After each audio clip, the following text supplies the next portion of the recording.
Henry C. is a very industrious man. Wala siyang naaksayang oras, trabaho ng trabaho.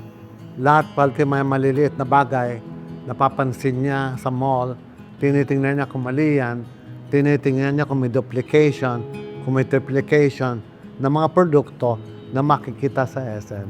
And I have learned that from him. That you got to be original, dapat laging bago, dapat laging new ang ipapakita mo sa merkado so the people will never forget you. I remember one time, North EDSA pa lang ang SM. Yung isa sa kanyang empleyado, kinuwento niya sa akin kinabukasan, bagong sweldo, pag-uwi ay nadukutan. Nadukutan yung empleyadong babae. Ang ginawa niya, pinatawag niya yung empleyado at ibinigay niya uli yung sweldo.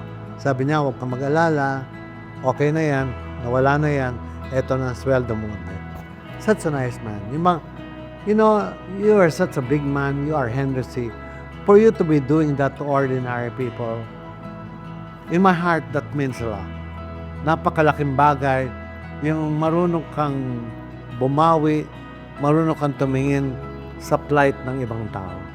Yun ang natutunan ko sa kanya, how to be a good businessman.